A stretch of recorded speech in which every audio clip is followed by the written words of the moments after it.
When I met Alina, she felt like the answer to a prayer I hadn't even known I was saying. She was beautiful. More than that, she was charming.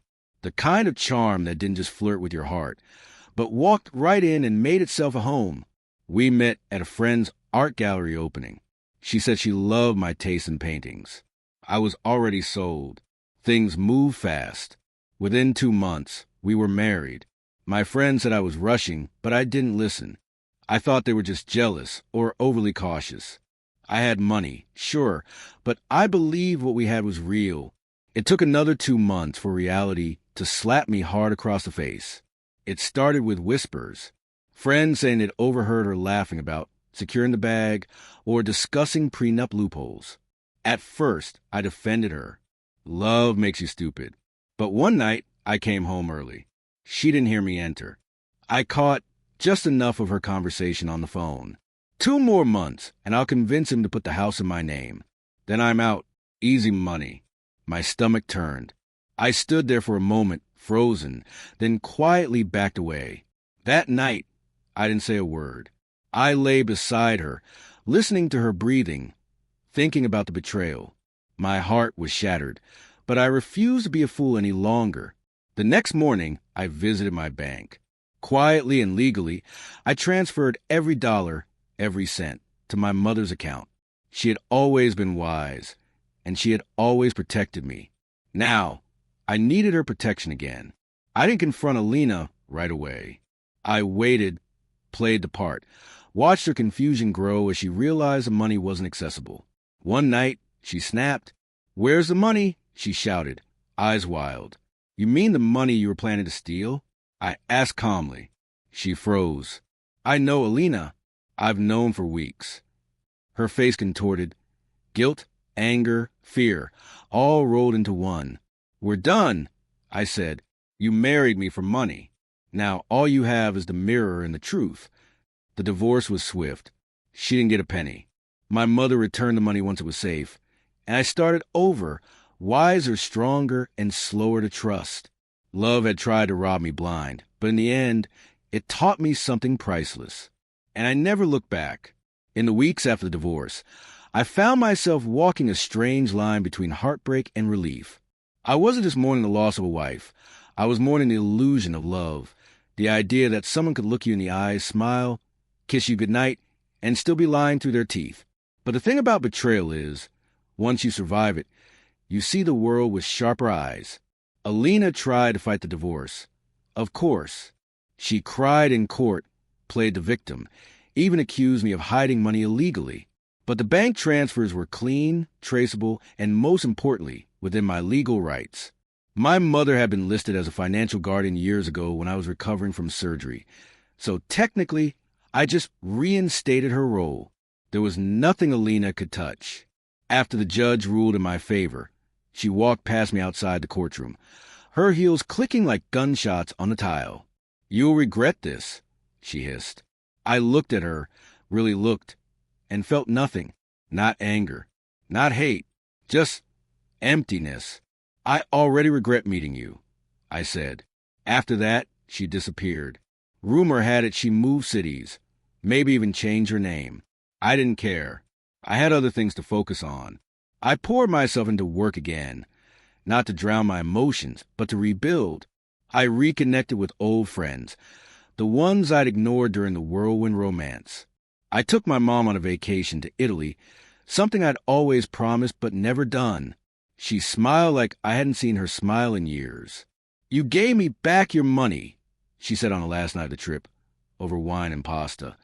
"But you also gave me back my son." That hit harder than I expected. Months passed, then a year. People say time heals. I disagree. Time doesn't heal. It teaches. And I learned that love isn't proven by words or wedding rings. It's proven by actions when no one's watching. I learned that trust isn't given. It's earned slowly, carefully. And I learned that protecting your heart doesn't make you cold. It makes you wise. One day, at another gallery showing, life has a funny way of repeating itself. I met someone new. Her name was Layla. She wasn't loud or flashy. She didn't compliment my bank account. She asked me what kind of art made me feel understood. And for the first time in a long time, I smiled. This time, I wasn't in a rush. This time, I wasn't blind. This time, maybe, just maybe, I'd find something real. And if not, at least I'd finally learn the value of something money can't buy. Peace. Layla was different. She didn't ask what car I drove. She didn't fawn over designer labels or drop hints about lavish vacations. She asked about me, my thoughts on loneliness, my taste in poetry, why I always tilted my head slightly when I looked at paintings. Conversations with her didn't feel like a performance. They felt like breathing. Easy, natural, unforced. Still, I moved slowly. We dated for months before I even let her see where I lived. She never questioned it. She never pushed. And maybe that's why I began to trust her, because she gave me space instead of trying to invade it. One evening, as we walked home from a street music festival, she said something that stopped me cold. "I don't need you to be rich," she said. "I just need you to be real." I stared at her, heart caught in my throat. She didn't know my past. Not yet, but she spoke like someone who understood. That night, I told her everything. About Alina, the fake love, the courtroom drama, the money, the betrayal, my mother. She listened, eyes steady, no judgment. When I was done, I expected her to shrink away, maybe even second-guess us.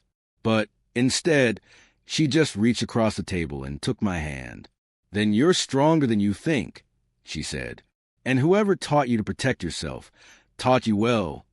Tears welled up in my eyes, not from sadness, but from the strange comfort of being seen. After that, something shifted. Slowly, deliberately, we built a life, not on grand gestures or fast-track romance, but on small, consistent acts of care. A year later, we moved in together.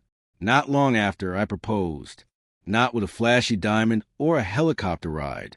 Just a quiet dinner, a handwritten note, and a simple ring. She said yes, with tears, laughter, and no mention of money. This time, there was no prenup. Not because I was careless, but because I had already set up protections long ago. And because I knew, if this ever fell apart, it wouldn't be for the same reasons. But it didn't fall apart. In fact, 5 years later, we're still here, living simply, laughing often, and holding on to what matters most. People often ask how I learned to love again after being used. The answer is simple. I stopped chasing what looked like love and waited for what felt like truth. We never lived like millionaires, even though I could have. Layla and I bought a modest home with a small garden. I still drove the same old SUV from years ago. No gold watches, no over-the-top vacations. Just us, our Sunday morning coffee rituals, late-night jazz on the radio, and the kind of silence that feels like peace, not absence. Funny thing is, I ended up with more wealth than I ever had with Alina. Not the kind in a bank account, but the kind that wraps around you when life gets hard and you realize you're not alone.